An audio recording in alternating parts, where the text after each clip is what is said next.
আসসালামু আলাইকুম রহমতুল্লাহ। প্রিয় আলিম পরীক্ষার্থী 2027, আশা করি তোমরা সবাই আল্লাহর রহমতে ভালো আছো এবং সুস্থ আছো।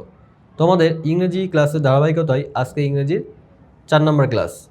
ইংরেজি বাকি যে ক্লাসগুলি আমরা নিয়েছি সেই ক্লাসগুলিতে তোমাদের আমি অন্যান্য টপিক, সিন, আনসিন এবং তোমাদের কোশ্চেন প্যাটার্ন বুঝিয়েছি। আজকের ক্লাসে আমরা রাইটিং পার্ট শিখব। রাইটিং পার্ট কী করে লিখতে হয়, রাইটিং পার্টের কোন টপিকে কত মার্ক এবং সেই টপিক লেখার ফরম্যাটটা কী সেটা আজকে আমরা জানবো ইনশাল্লাহ। তো চলো আমরা ক্লাসটা শুরু করি। আজকের ক্লাস হচ্ছে ক্লাস নাম্বার 4। আমরা এর আগে যে 3টা ক্লাস নিয়েছি তোমরা 3টা ক্লাস অবশ্যই দেখবে। যারা ক্লাস দেখোনি তারা এই ক্লাস করার পরে দেখবে, যারা ক্লাস দেখেছো তাদের জন্য শুক্রিয়া। আচ্ছা, আমরা শুরু করি। প্রথমে এই ইন্ডেক্সটা আমি তোমাদেরকে ক্লাসে দেখিয়েছি যে এই ইন্ডেক্সে আমরা প্রথম দিন শেষ করছি সিন কম্প্রিহেনশন। প্রথম দিন আমরা এই 3টা টপিক পড়ছি, 1, 2, 3 MCQ, answering questions, flow chart আর সামারি। দেন আমরা দ্বিতীয় দিনে, প্রথম দিনে মোটামুটি তোমাদের কোশ্চেন প্যাটার্ন সহ মার্ক ডিস্ট্রিবিউশন সহ তোমাদের কী করে পড়তে হবে না পড়তে হবে এই জিনিসটা জানাইছি। দ্বিতীয় ক্লাসে ছিল আমাদের সিন কম্প্রিহেনশন, তৃতীয় ক্লাসে আমাদের ছিল unseen item, with clue, without clue and reference. এই তিনটাতে আমাদের 60 মার্ক কভার হয়ে গেছিলো। দেন আজকে আমরা যেটা শিখবো সেটা হচ্ছে রাইটিং পার্ট। রাইটিং পার্টের মধ্যে আমাদের দেখো কয়টা টপিক আছে। প্যারাগ্রাফ আছে, কমপ্লিটিং স্টোরি আছে, রাইটিং ইনফর্মাল লেটার অথবা ইমেইল আছে, গ্রাফ চার্ট আছে, থিম রাইটিং আছে। এই টোটাল হচ্ছে আমাদের 40 মার্ক। তো আমরা এই 40 মার্ক আজকে আমরা শিখবো কোন টপিকটা কিভাবে লিখতে হয় না লিখতে হয় এবং কোন টপিকের ফরম্যাট কি, মার্ক কত সেটা আমরা জানবো। দেখো মার্ক এখানে প্রথমত দেখো, প্যারাগ্রাফে আমাদের মার্ক হচ্ছে 10, কমপ্লিটিং স্টোরিতে আমাদের মার্ক হচ্ছে 7, ইনফর্মাল লেটার বা ইমেইল যে কোনো একটা থাকবে এখানে মার্ক হচ্ছে 5, গ্রাফ চার্টে 10 আর থিম রাইটিংয়ে 8। তো এইখানকার কোন টপিকটা কি করে লিখবো ফরম্যাটগুলো আমরা এখন জানবো। তোমরা অ্যাটেন্টিভলি ক্লাসটা করো, তাহলে ইনশাল্লাহ তোমাদের ফার্দার কোনো সমস্যা হবে না। এই রাইটিং পার্টে যে সমস্যাগুলো তোমাদের হয় আর কি, যারা তোমার ফ্রি হ্যান্ড রাইটিং পারো না তারা কি ফরম্যাটে লিখবা, যারা ফ্রি হ্যান্ড রাইটিং পারো ফ্রি হ্যান্ড রাইটিং, বাট তোমাদের দেখা যাচ্ছে লেখার ধরন ঠিক নাই কিংবা ফরম্যাট ঠিক নাই, যার কারণে তোমরা অনেক সময় নাম্বার পাও না ঠিকঠাক মতো। তো কী করে লিখলে তোমাদের নাম্বারটা ভালো হবে সেটা আমরা আজকে শিখবো। তো প্যারাগ্রাফ তোমাদের থাকবে হচ্ছে 7 নাম্বার দাগে, ঠিক আছে। এই প্যারাগ্রাফে দেখো এখানে লেখাই আছে অ্যান্সারিং কোশ্চেন্স, অর্থাৎ তোমাদের এখানে কোশ্চেন থাকবে, সেই কোশ্চেনের অ্যান্সার দিয়ে প্যারাগ্রাফটা লিখতে হবে। অর্থাৎ তুমি ঢালাওভাবে যে লিখবা তোমার মতো করে তাহলে কিন্তু হবে না। প্যারাগ্রাফে একটা কোহেরেন্ট বজায় রাখতে হবে, সিরিয়াল মেনটেন করতে হবে। সেই সিরিয়ালটা হচ্ছে এমন যে কিছু কোশ্চেন থাকবে, কোশ্চেনের অ্যান্সার অনুযায়ী তোমাকে প্যারাগ্রাফটা সাজাতে হবে। দেখো তোমাদের কোশ্চেনে এইভাবেই থাকবে যে write a paragraph on drug addiction by answering the questions below. অর্থাৎ এই যে প্যারাগ্রাফ ড্রাগ অ্যাডিকশন এর উপরে একটা প্যারাগ্রাফ লেখো বাই অ্যান্সারিং দ্য কোশ্চেন্স, অর্থাৎ এই যে কোশ্চেনগুলো আছে বিলো নিচে সেই কোশ্চেনের অ্যান্সার দিয়ে প্যারাগ্রাফের উত্তরটা তোমাকে লিখতে হবে। দেখো এটা 2022 সালে আসছিল, 2019 সালে আসছিল, খুবই ইম্পর্টেন্ট একটা ড্রাগ অ্যাডিকশন। তো এই ড্রাগ অ্যাডিকশনের তোমাদের যে কোশ্চেনগুলো দেওয়া আছে এটা একটু আমরা খেয়াল করি। দেখো what is drug addiction, drug addiction কি? ফার্স্ট কোশ্চেন হচ্ছে what is drug addiction. Second is why do people get addicted to drugs, কেন মানুষ ড্রাগে অ্যাডিক্টেড হয়। দেখো C number question, what are the consequence of drug addiction, drug অ্যাডিকশনের ফলাফল কি। D number, what should be done to remove the curse of drug addiction from the society, সমাজ থেকে ড্রাগ অ্যাডিকশনের যে অভিশাপ সেটা দূর করার জন্য আমাদের কি করা যায় বা কি করা উচিত, ঠিক আছে। Then the last one is how can you play a role to fight against drug addiction, অর্থাৎ কীভাবে তুমি একটা রোল প্লে করতে পারো যুদ্ধ করার জন্য, এই ড্রাগ অ্যাডিকশনের বিরুদ্ধে যুদ্ধ করার জন্য কীভাবে তুমি একটা ভালো রোল প্লে করতে পারো। তো এখানে যে 5টা কোশ্চিন আছে দেখো, এই কোশ্চিনের অ্যান্সারের মাধ্যমে আমাদের এই প্যারাগ্রাফটা লিখতে হবে। প্যারাগ্রাফের যে আমাদের 10 মার্কটা কিন্তু আমরা 10 মার্ক যদি পাইতে চাই তাহলে এই যে সিরিয়াল যেভাবে আছে, কোশ্চিন যেভাবে আছে, এই কোশ্চিনের অ্যান্সার করে আমাদেরকে উত্তর লিখতে হবে খাতায়। এখন আমরা একটু কোশ্চিনের অ্যান্সারগুলো করব। দেখো ফার্স্ট কোশ্চিন ছিল আমাদের হোয়াট ইজ ড্রাগ অ্যাডিকশন। দেখো drug addiction is a chronic disease characterized by the uncontrollable habit of taking harmful substances that affect the brain and nervous system. It is often called a curse because it destroys a person both physically and mentally. এই যে আমাদের ফার্স্টে যেটা চাইছিল, দেখো আমাদের প্রথমে চাইছিল হচ্ছে সংজ্ঞা, হোয়াট ইজ মানে হচ্ছে আমাদের ডেফিনেশন। তাহলে প্রথমে যে ডেফিনেশন চাইছে সেই ডেফিনেশনটা হচ্ছে এই যে এইটা। তোমাকে লেখার সময় প্রথমেই এই ডেফিনেশনটা লিখতে হবে, কারণ তোমাদের কোশ্চিনেই এটা চাইছে, কোশ্চিন অনুযায়ী লিখতে হবে, তোমার ইচ্ছা মতো লেখা যাবে না। তো কোশ্চিন অনুযায়ী তোমাকে ফার্স্টে এই ডেফিনেশনটা দিতে হবে, ঠিক আছে। দেন দেখো 2 নম্বর আমাদের কোশ্চিন কী ছিল,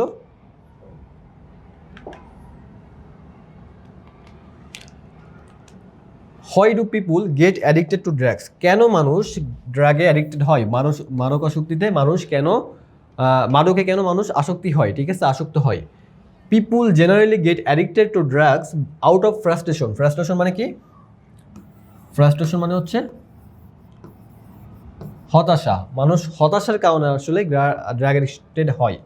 কিউরিসিটি, কৌতূহল, or the influence of bad company, অনেক সময় খারাপ সঙ্গের সাথে থেকে মানুষ ড্রাগে অ্যাডিক্টেড হয়। Sometimes the lack of family bonding or আর desire to escape from life's stresses leads young people towards this পথ। অর্থাৎ অনেক সময় দেখা যাচ্ছে ফ্যামিলি বন্ডিংয়ের অভাবের কারণে, অনেক সময় দেখা যাচ্ছে জীবনের যে প্যারাগুলি আছে, প্যারা থেকে মুক্ত হওয়ার কারণে মানুষ এগুলোতে অ্যাডিক্টেড হয়। তো এই যে বিষয়টা এখানে যে কোশ্চিনটা করছে যে why do people get addicted to drugs, কেন মানুষ ড্রাগ অ্যাডিক্টেড হয়, সেটা অ্যান্সার কিন্তু এখানে আছে।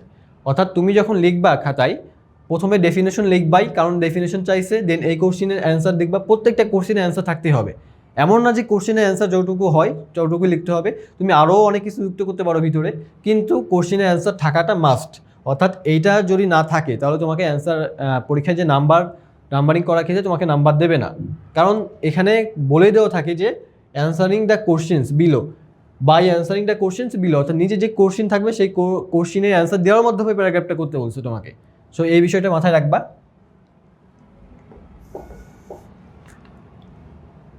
দেন আমাদের সি নাম্বার দেখো, what are the consequence of drug addiction, drug অ্যাডিকশনের ফলাফল কী?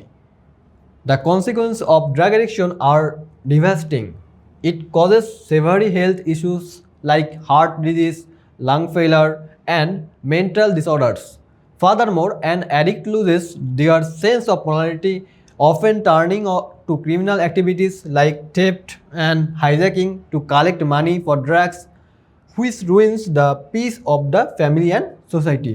অর্থাৎ এটা ফলাফল কি? এটা ফলাফল হচ্ছে এটা অনেক ডিভাস্টিং, দেন এটা অনেক রকম হেলথ ইস্যু তৈরি করে, যেমন লাং ফেলার হয়, হার্ট ডিজিজ হয়, তারপর মেন্টাল ডিসঅর্ডার হয়, এই যে mental disorder, then addict loses their sense of morality, তাদের নৈতিকতা জ্ঞান থাকে না, তারা অনেক কিছু করে ফেলে, ক্রিমিনাল অ্যাক্টিভিটিস শুরু করে তারা, এবং তারা এই যে অ্যাডিক্ট হবে বা এই যে ড্রাগটা কালেক্ট করবে, ড্রাগ কালেক্ট করার জন্য তাদের যে টাকা প্রয়োজন, সেই টাকার জন্য তারা কী করে, অনেক রকম ক্রিমিনাল অ্যাক্টিভিটিস করে, যেমন চুরি করে, তারপরে হাইজ্যাকিং করে, এবং এটা কি করে, which ruins piece of the family and society, এটা পরিবার এবং সমাজের পিস, শান্তি ধ্বংস করে।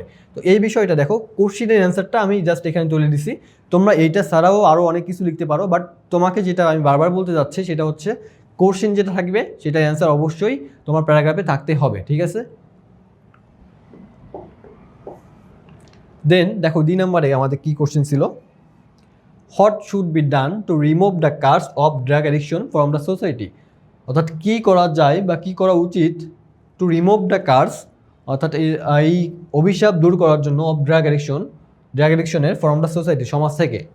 Two remove this curse from society mass awareness is essential, মানে হচ্ছে সচেতনতা, আমাদের গণসচেতনতা দরকার।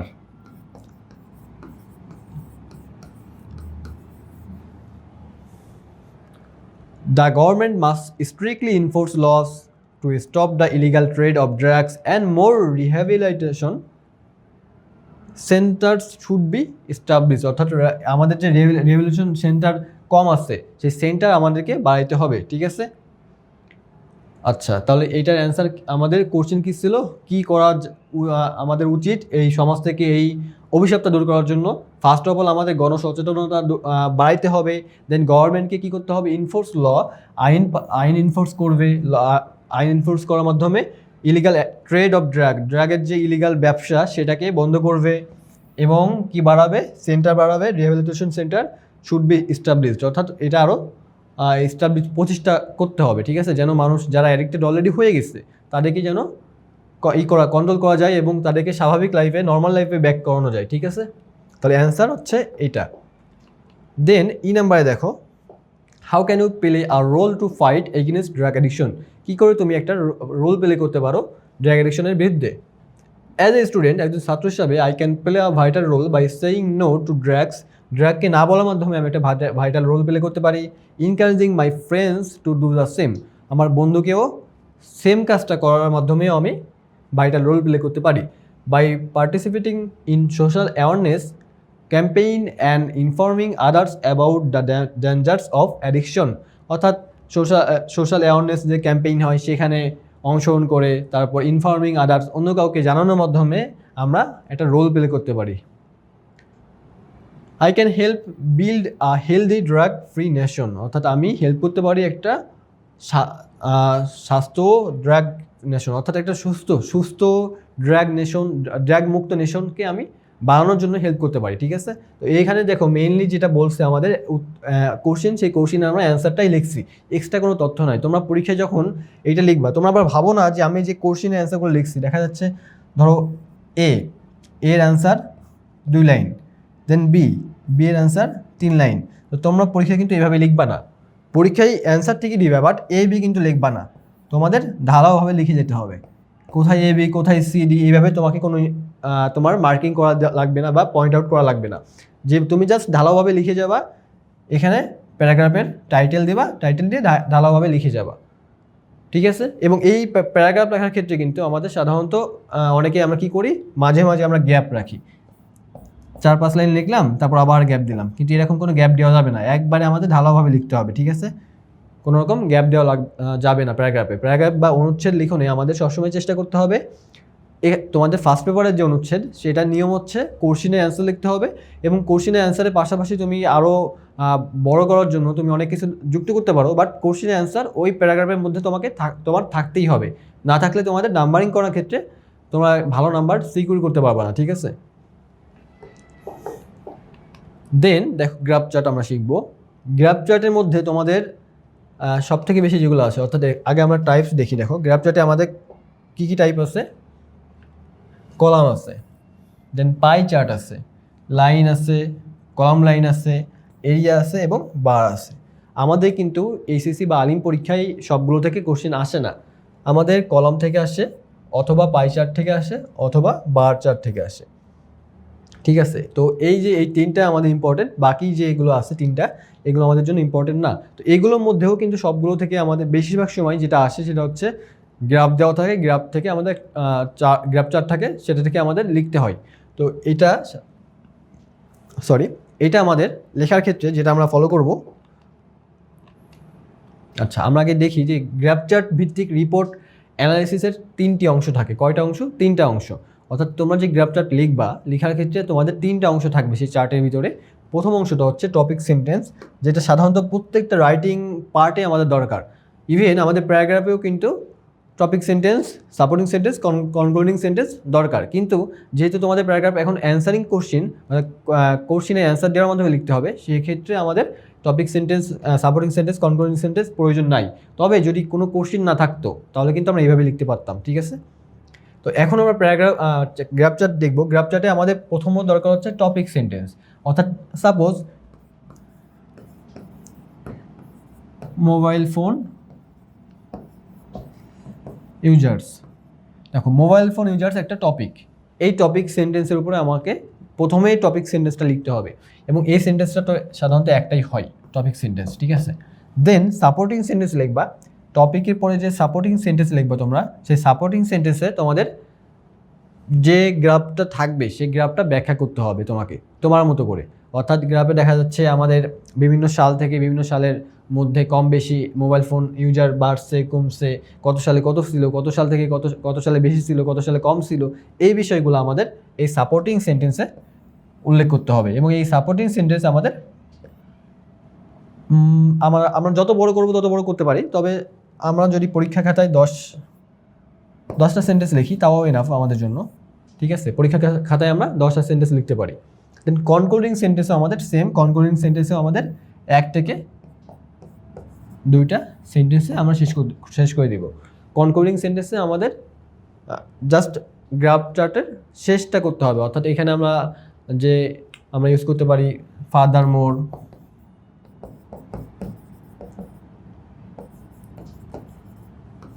As a result,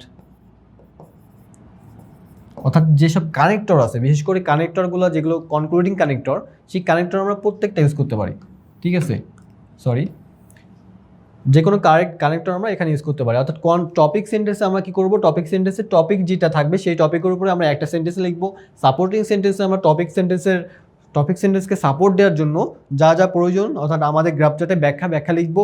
then concluding সেন্টেন্সে আমাদের কি করতে হবে, আমরা কানেক্টর দিয়ে কনক্লুড করে দিব। একটা আমরা প্যাসেজটা লিখবো, লেখার পরে আমাদের শেষে কনক্লুড করার জন্য কানেক্টর লাগবে, সেই কানেক্টর দিয়ে আমরা কনক্লুড করে দিব, এবং সেটাই হচ্ছে আমাদের কনক্লুডিং সেন্টেন্স। আশা করি এটা তোমরা বুঝছো। এখন আমরা দেখব পয়েন্টস টু রিমেম্বার, অর্থাৎ কী কী বিষয় আমাদের মনে রাখার প্রয়োজন। বিশেষ করে যখন আমাদের গ্রাফ চার্টে ঊর্ধ্বমুখী কোনো তথ্য বর্ণনা হবে, সেক্ষেত্রে আমাদের এই শব্দগুলো আমরা ইউজ করব: rise, increase, progress, growth, improvement, advancement, nourishment, development. ঠিক আছে, এই ওয়ার্ডগুলো আমরা ব্যবহার করব যখন আমাদের কোনো ঊর্ধ্বগতি বোঝাবে, অর্থাৎ দেখা যাচ্ছে 5% থেকে 10% হয়েছে, তাহলে ঊর্ধ্বগতি হয়েছে না, এখানে আমরা এই টাইপের ওয়ার্ড দিয়ে এটা বোঝাবো। It has increased from 5% to 10%। ঠিক আছে, যখন নিম্নমুখী কোনো তথ্য বর্ণনার কথা আসবে তখন আমরা কি লিখব, ডিক্রিজ, ডাউনফল, ডিক্লাইন, ফল, ড্রপ, এই টাইপের ওয়ার্ডগুলো লিখবো। এই ওয়ার্ডগুলো তোমরা মনে রাখবা। ঠিক আছে, এখান থেকে তুমি যদি 2টা একটা করে মনে রাখো তাহলেই এনাফ, কারণ এই 2টা একটা দিয়েই তোমরা গ্রাফ চার্টটা কমপ্লিট করতে পারবা। দেন হ্রাস বা বৃদ্ধি বর্ণনার ক্ষেত্রে দেখো আপস অ্যান্ড ডাউনস বা রাইজ অ্যান্ড ফল, তাহলে এই ওয়ার্ডগুলো আমাদের মনে রাখতে হবে আমরা যদি ভালো করতে চাই গ্রাফ চার্টে। এখন দেখো number of mobile phone users in Bangladesh, বাংলাদেশে মোবাইল ফোন ইউজারের নাম্বার এবং পার্সেন্টেজ দিয়ে এখানে দেওয়া আছে। তোমাদের পরীক্ষা ঠিক এইভাবেই থাকবে, এবং এইভাবে যখন থাকবে তখন তোমাকে যেগুলো মাথায় রাখতে হবে সেটা হচ্ছে টপিকটা কিন্তু এখানে বলে দেওয়া আছে, মোবাইল ফোন ইউজার্স এর নাম্বার। সো আমরা বলতে পারি এই সেন্টেন্সটা দেখি, এখানে একটা টপিক সেন্টেন্স যদি আমরা এখন বলি তাহলে বলতে পারি the graph shows us the number of mobile phone users in Bangladesh. গ্রাফটা আমাদেরকে দেখাচ্ছে মোবাইল ফোন ইউজারের নাম্বার, বাংলাদেশে মোবাইল ফোন ইউজারের সংখ্যা দেখাচ্ছে। তো বাংলাদেশে মোবাইল ফোন ইউজারের সংখ্যা দেখো আমাদের 2008 সালে ছিল হচ্ছে 30%, 2009 সালে 35%, 2010 সালে 73%, 2011 সালে 71%, 2012 সালে 88%। তাহলে আমাদের এই যে ঊর্ধ্বগতি হয়েছে একবার কিন্তু একটু কমছে, অর্থাৎ ডিক্রিজ একবার হয়েছে আর প্রত্যেকবার কিন্তু ইনক্রিজ হয়েছে, এবং সর্বোচ্চ হচ্ছে 2012 সালে সেটা হচ্ছে 88%, সর্বনিম্ন হচ্ছে 2008 সালে সেটা 30%।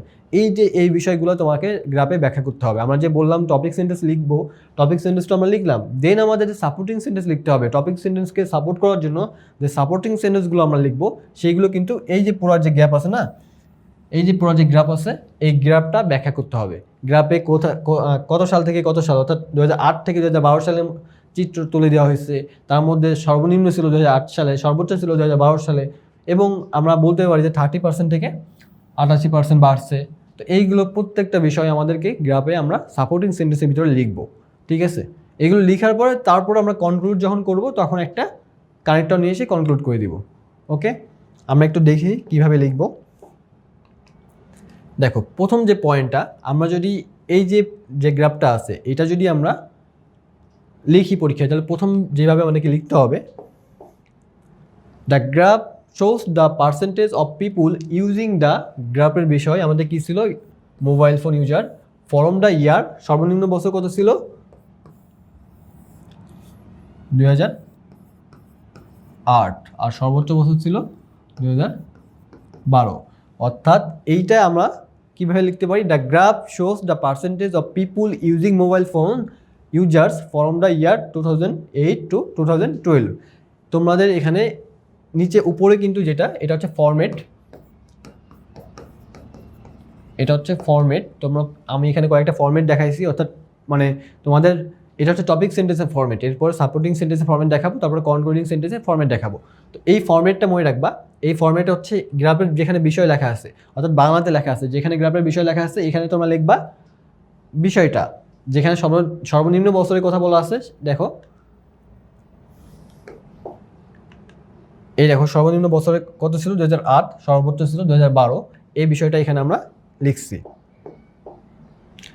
দেন তোমাদের এটা ফরম্যাট এবং এটা হচ্ছে অ্যান্সার। ফরম্যাটে অর্থাৎ যখন আমরা বিষয়টা লিখবো, এই যে এখানে আমরা লিখছি যে অফ ইউজিং মোবাইল ফোন, এই যে এখানে গ্রাফের বিষয়, এই যে মোবাইল ফোন ইউজার্স ফরম 2008 আর 2012।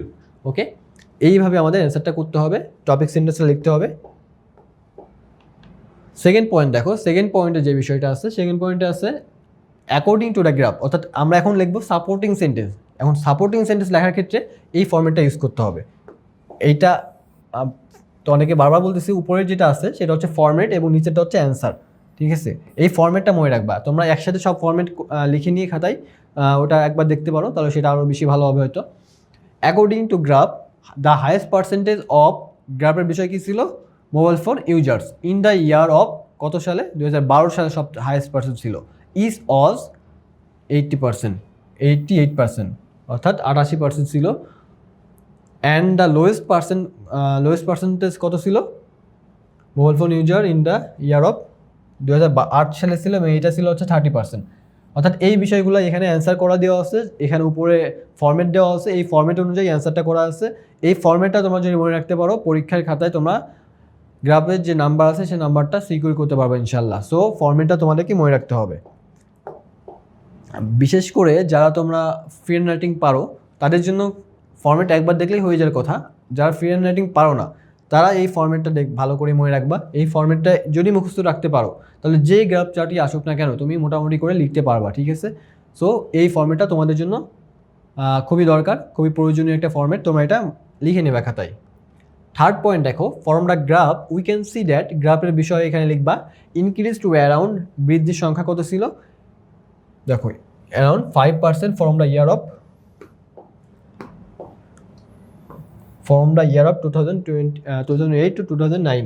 এখানে দেখো 2008 থেকে 2009-এ আমাদের বাড়ছিল 5%, সেটা এখানে আমাদের উল্লেখ করা আছে। কারণ আমাদের 2008 ছিল কত, 30%, এবং 2009 হয়েছে সেটা 35%। তাহলে এই যে 5% যে বাড়ছে, সেই 5%-এর কথা এখানে কিন্তু আমরা নিয়ে আসছি।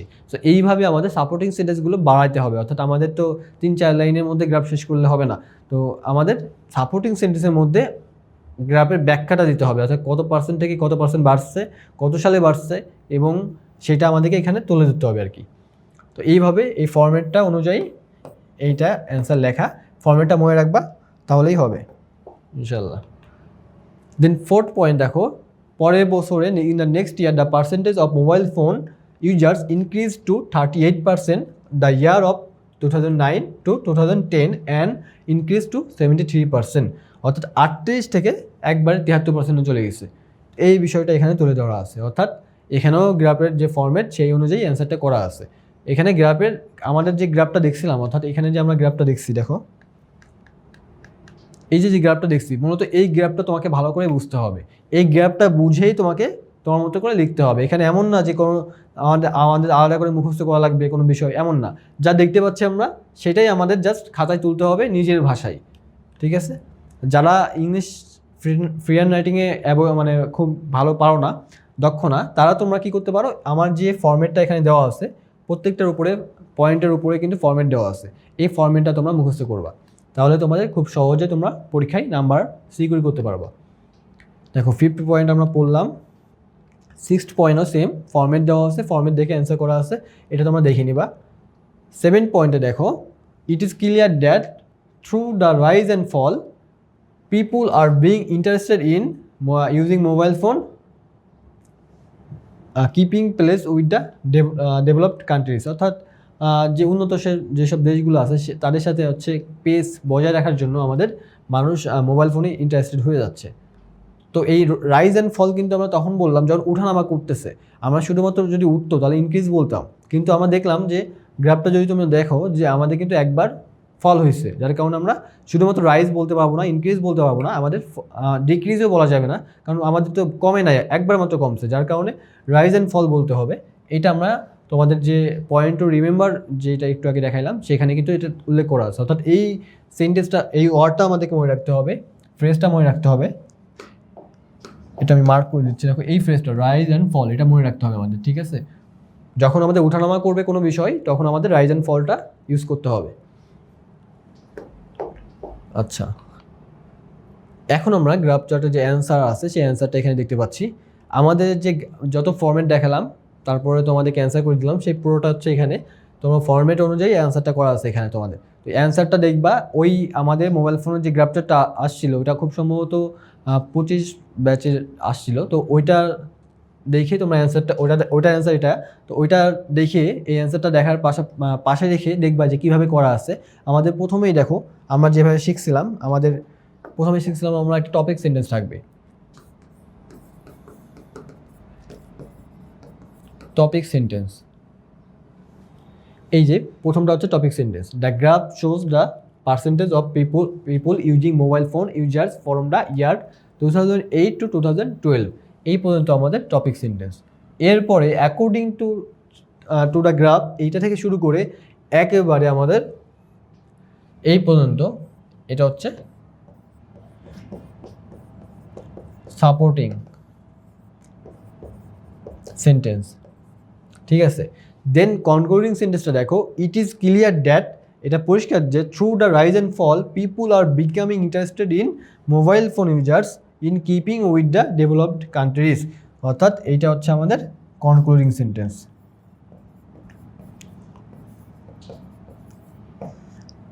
ঠিক আছে?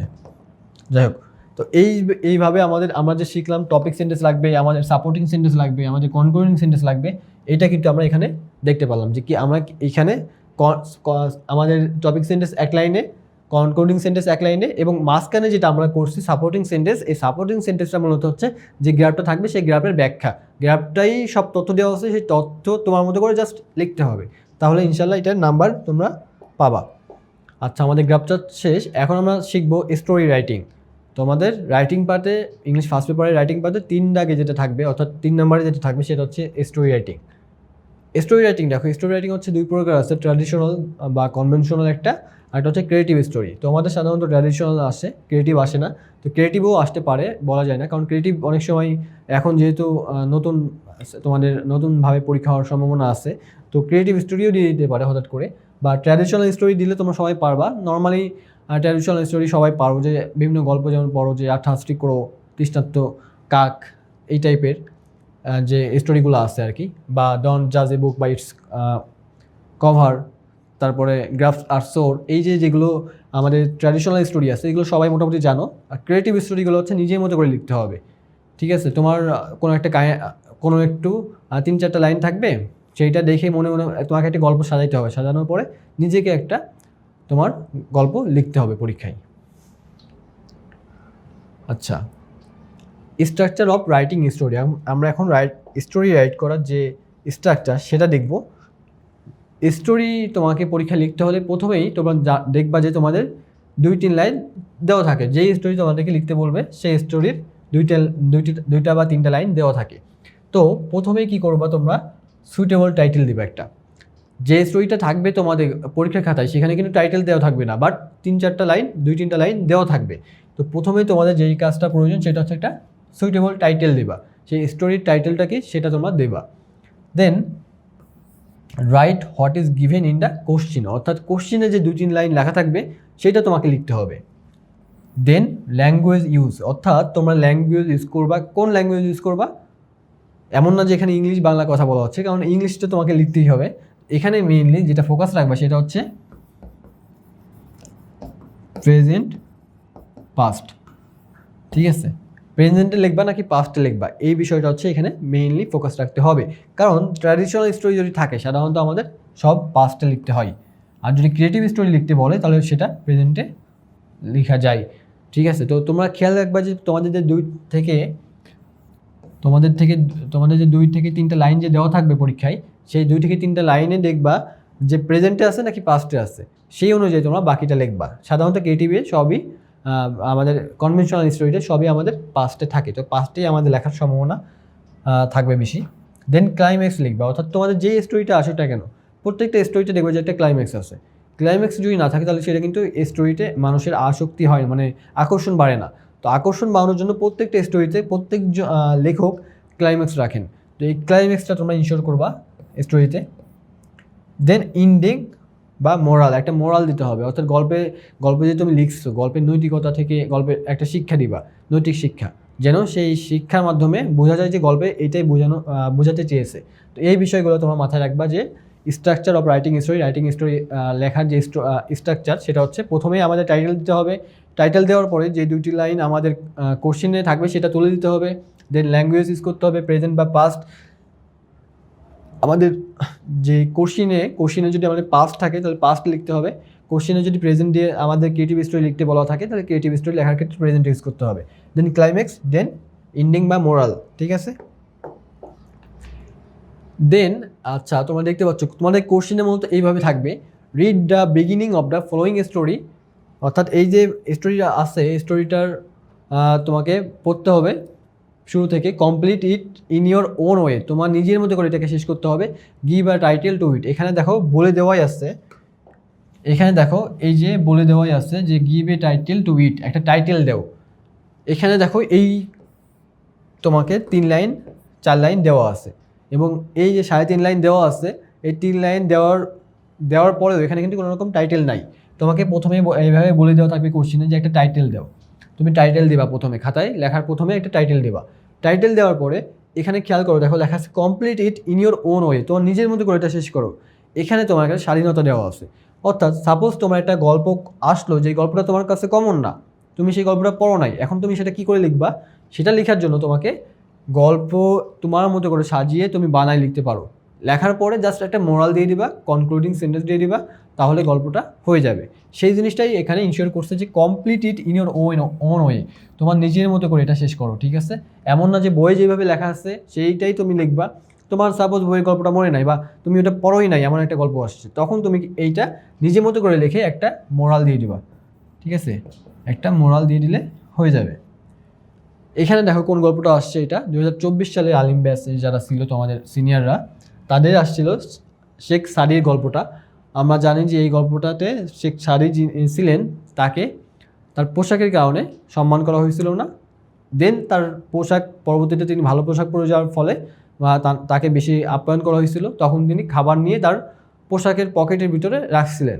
তখন এটা দেখে যখন তারা তাকে বলতে লাগলো কেন তিনি এটা করতেছেন, তখন তিনি এটা বললেন যে পোশাক দেখে খাবার দেওয়া হয়েছে। তো এখানে যে গল্পের মোরাল ছিল সেটা ছিল, এখানে গল্পের মোরাল ছিল কি, ডোন্ট জাজ আ বুক বাই ইটস কভার, ঠিক আছে। অর্থাৎ একটা বইকে তার কভারের মাধ্যমে জাজ করো না, এই বিষয়টাই হচ্ছে পোশাক, একটা মানুষকে তার পোশাকের মাধ্যমে জাজ করো না, মানুষকে যাচাই বাছাই করো তার ক্যারেক্টার, তার নৈতিকতা, তার যে চলাফেরা, সব কিছু মিলেই আর কি তাকে যাচাই করো। নট এটা না, মানে এটা না যে তুমি জাস্ট তার কিভাবে কোন পোশাক পরতেছে, কত টাকার পোশাক পরতেছে, এইটা দেখে তুমি তাকে যাচাই করবে, এমনটা না, ঠিক আছে। এই বিষয়টা এখানে বলছে। আচ্ছা, এখন আমরা দেখব, আচ্ছা ওইটাই আমাদের এখানে লেখা আছে গল্পটা, dress does not make a man great, এটা তোমাদের বইয়ের গল্পের হেডলাইন। অর্থাৎ এমন তোমাদেরকে আমি বললাম যে টাইটেল দিতে হবে, যে টাইটেল যে তোমরা দেবা, টাইটেলও কিন্তু তোমাদের ইচ্ছা মতো দিতে পারবা। তোমাদের বইয়ের টাইটেল ছিল dress does not make a man great, dress একজন মানুষকে গ্রেট মহৎ করে না। তো এই টাইটেলটা তুমি না দিয়ে তুমি লিখতে পারো ডন জাজ এ বুক বাই ইটস কভার, এটাও দিতে পারো। মানে এটা নেসেসারি না যে বইয়ের যে টাইটেল দেওয়া আছে সেটাই তোমাকে দিতে হবে, তুমি তোমার মতো করে টাইটেল দিতে পারো। আচ্ছা, এখন আমরা দেখব ইনফর্মাল লেটার।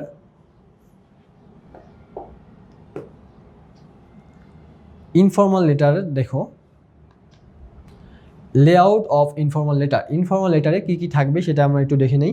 ইনফর্মাল লেটারে আমাদের প্রথমে যেটা দিতে হবে সেটা হচ্ছে হেডিং দিতে হবে, হেডিংয়ের পরে আমাদের স্যালুটেশন দিতে হবে, স্যালুটেশন মানে হচ্ছে সম্বোধন, আমাদের একটা সম্বোধন দিতে হবে, যার কাছে আমরা ইনফর্মাল লেটারটা দিব তাকে তো অবশ্যই সম্বোধন করে কিছু লিখতে হবে।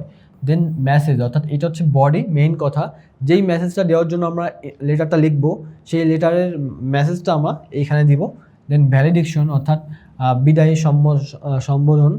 দেন হচ্ছে সাইন আপ, অর্থাৎ যে পাঠাচ্ছে তার একটা স্বাক্ষর বা সাইন আপ করতে হবে। এইগুলো বিষয় আমরা এখানে দেখি একটু কঠিন মনে হতে পারে, আমরা সহজে দেখি।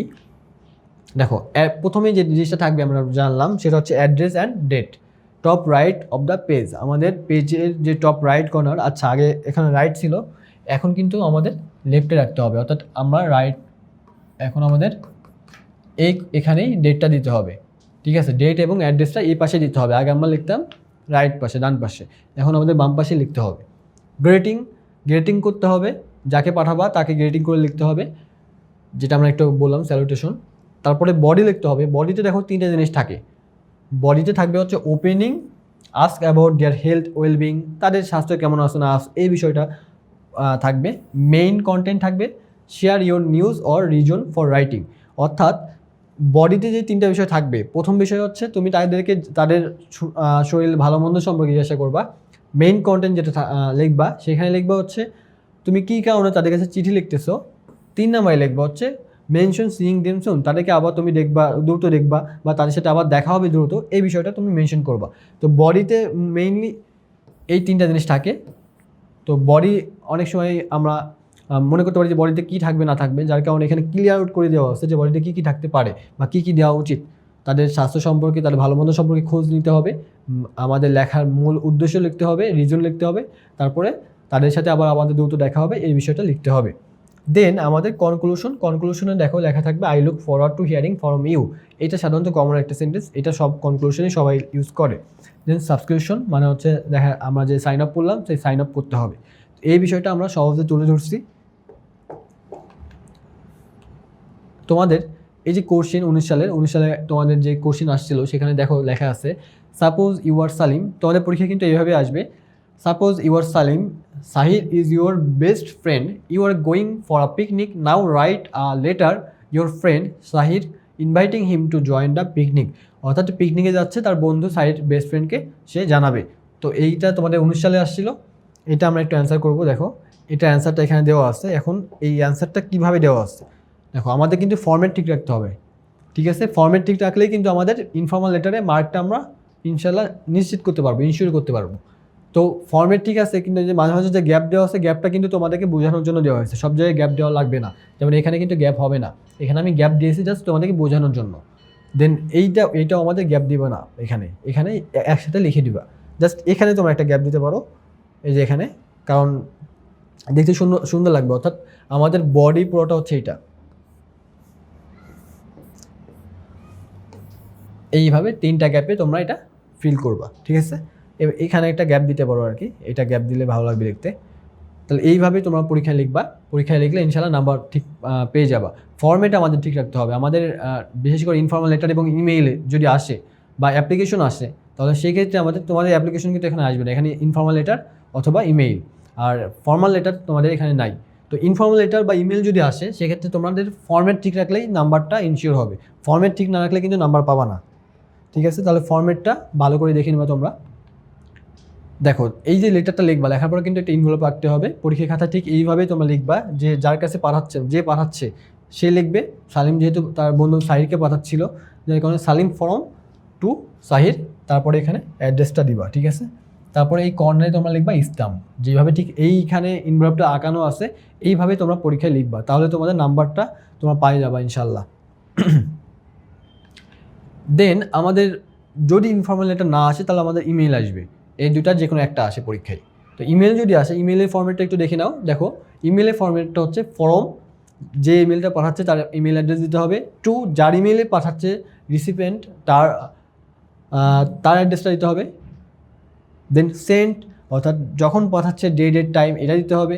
দেন সাবজেক্ট দিতে হবে, দেন স্যালুটেশন দিতে হবে, দেন বডি দিতে হবে, দেন ক্লোজিং দিতে হবে।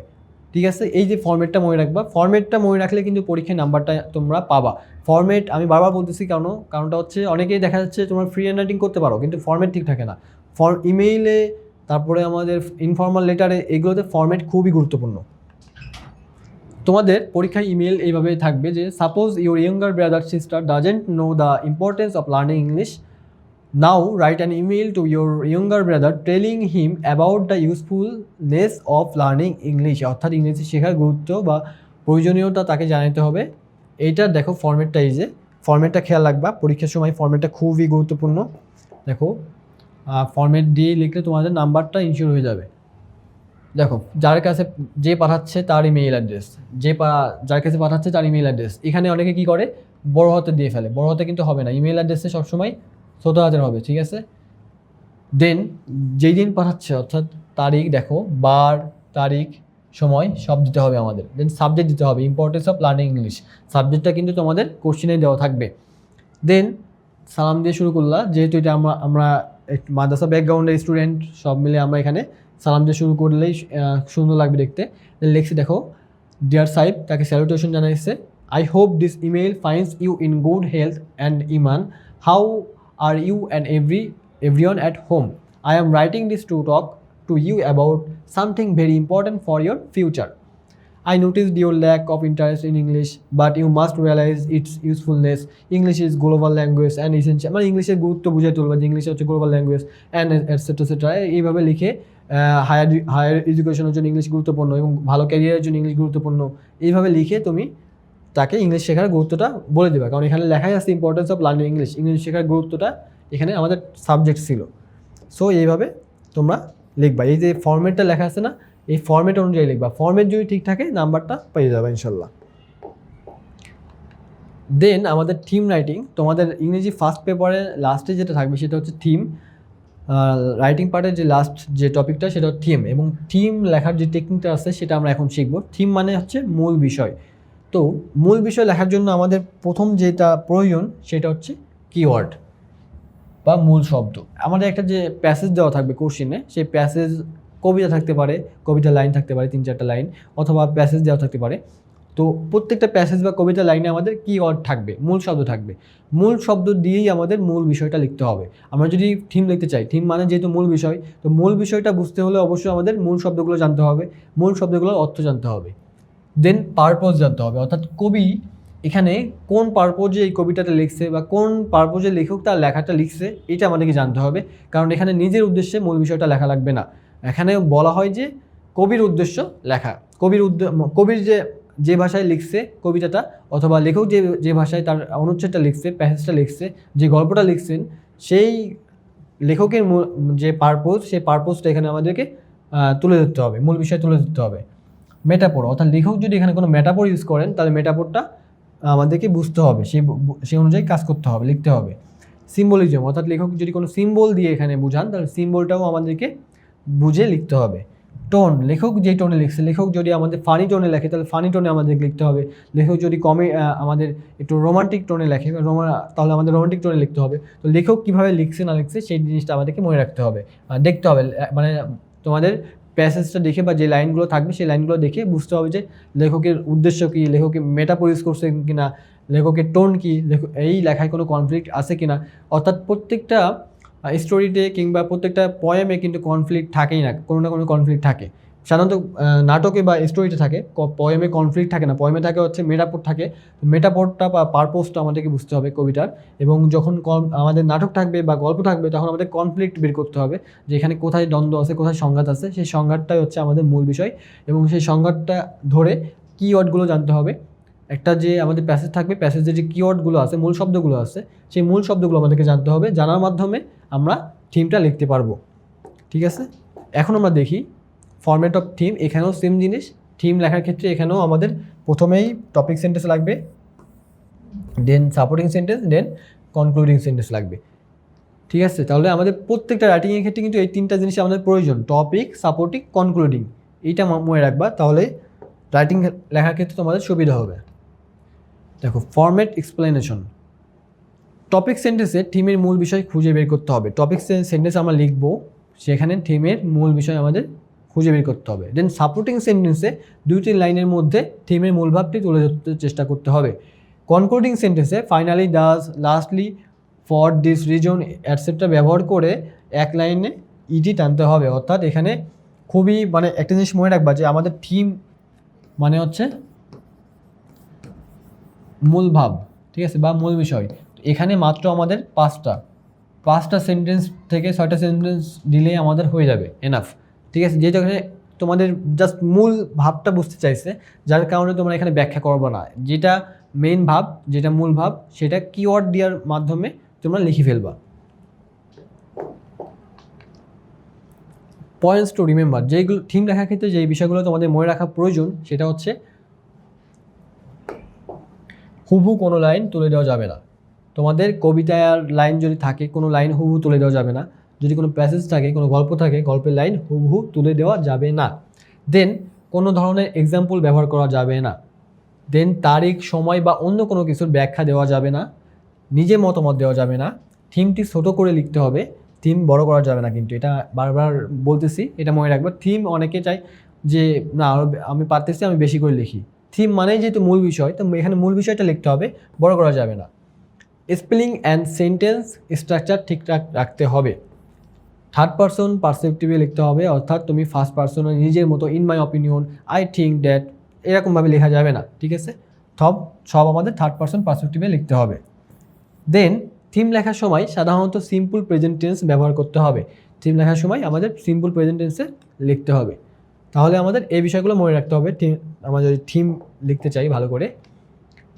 আচ্ছা, আমাদের 2019 সালে একটা কোশ্চিন আসছিল, দেখো, ওয়াটার এভরিহোয়ার, সব জায়গায় পানি, পানি পানি সব জায়গায় পানি, and all the boats did spring, water everywhere নর এনি ড্রপ টু ড্রিঙ্ক। এখানে কিন্তু একটা বিষয় বোঝাচ্ছে যে কোনো জিনিসের প্রাচুর্য আছে, কিন্তু তারপরেও সেটা থেকে মানুষ দেখা যাচ্ছে কোনো উপকার পাচ্ছে না। যেমন আমরা এখন দেখতে পাই যে আমাদের ইলন মাস্ক হচ্ছে বিশ্বের প্রথম ট্রিলিয়নার। তো উনি বিশ্বের প্রথম ট্রিলিয়নার হওয়ার পরেও সারা পৃথিবীতে কত মানুষ অভুক্ত আছে। কেউ কেউ দেখা যাচ্ছে অনেক বেশি ধনী, আমরা যদি বাংলাদেশেও দেখি যে কেউ কেউ দেখা যাচ্ছে অনেক বেশি ধনী, আবার কেউ কেউ অনেক বেশি গরিব, তারা দিন আনে দিন খায়, অনেকে খাইতেও পারে না। তো এই যে বিষয়টা, বৈষম্য একটা। আবার একটা জিনিস যে প্রাচুর্য আছে মানুষের, কিন্তু সেই প্রাচুর্য থেকে মানুষ লাভবান হতে পারতেছে না, বা যাদের আছে তারা লাভবান হচ্ছে, যাদের নাই তারা একটুও পাচ্ছে না, তারা দিন দিন আরও নিচে যাচ্ছে। অর্থাৎ দেখা যাচ্ছে যারা দিন আনে দিন খায়, তারা কোনো একটা বিপদের মধ্যে পড়ে তারা একেবারে অভুক্তও থেকে যাচ্ছে। এই বিষয়গুলো এখানে মেন উদ্দেশ্য, মূল ভাব। তো এটা আমরা যখন অ্যান্সার করব মূল ভাব, তখন আমরা এইভাবে অ্যান্সার করব। আমরা চেষ্টা করব যে যখন আমরা থিমটা লিখব, থিম লেখার ক্ষেত্রে থিমের যে কবিতার লাইন বা থিমের যে প্যাসেজটা থাকবে, সেটা কোন গল্প থেকে নেওয়া, কোন কবিতা থেকে নেওয়া, সেই জিনিসটা আমরা যদি জানি, তাহলে সেই জিনিসটা আগে লিখবো আমরা।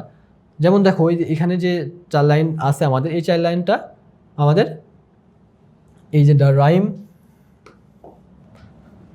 রাইম অফ এনশিয়েন্ট ম্যারিনার, এই যে কবিতা, স্যামুয়েল টাইলর ইনার কবিতা থেকে এটা নেওয়া, ঠিক আছে। তো এখানে কি বলছে, the irony of nature and the hopeless of humanity. অর্থাৎ নেচারের যে আইরনি, আমি যে বললাম যে সব কিছু আছে তারপরেও মানুষ কিছু পাচ্ছে না, এই যে একটা প্রকৃতির যে আইরনি, এইটা এখানে বোঝাচ্ছে, বা helplessness of humanity. The poems suggest that abundance doesn't always being relief to or satisfy human needs. প্রাচুর্য সবসময় মানুষকে কী করে না, সবসময় মানুষকে স্যাটিসফাই করতে পারে না, বা মানুষের প্রয়োজন সব কিছু দিতে পারে না। Without the right resources life becomes a struggle even in the middle of plenty. The poem highlights that nature can be powerful and can create situations of deep suffering and frustration for পিপুল। আচ্ছা, এইভাবে তোমরা লিখতে পারো থিমটা, তাহলে তোমাদের পরীক্ষায় number ensure হবে, থিমের নাম্বারটা তোমরা সিকিউর করতে পারবে ইনশাল্লাহ। আচ্ছা, থিম আর সামারির মধ্যে একটু পার্থক্য আছে। সামারি যখন তোমরা লিখবা, তখন কিন্তু তোমাদের অনেকে আবার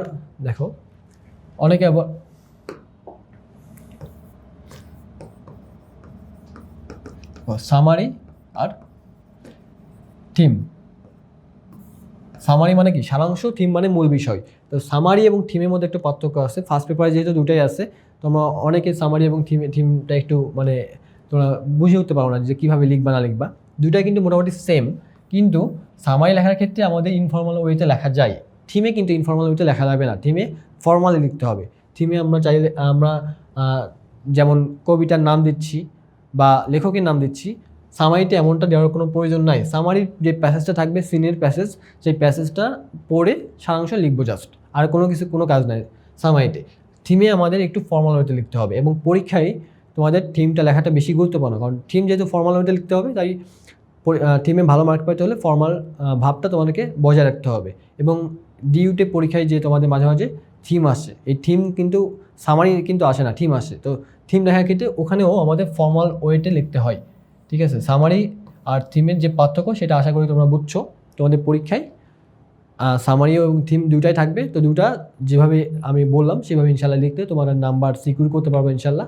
তো আজকের ক্লাস এই পর্যন্তই। আশা করি আজকের ক্লাসে যে আমরা টপিকগুলো শিখলাম ইংরেজি প্রথম পার্টের যে রাইটিং টপিকগুলো আছে সবগুলো টপিকের আমরা ফরম্যাট জানলাম, মার্ক ডিস্ট্রিবিউশন জানলাম, এবং কী করে লিখতে হবে, কী করে লিখলে পরীক্ষায় আমাদের নাম্বার ভালো পাওয়া যাবে সেটা আমরা জানলাম। আশা করি তোমরা সবাই ক্লাসটি মনোযোগ দিয়ে করছো, এবং যারা আগের ক্লাসগুলি করোনি তারা ক্লাসগুলি করবে, যারা করেছো তাদের জন্য শুকরিয়া, ধন্যবাদ।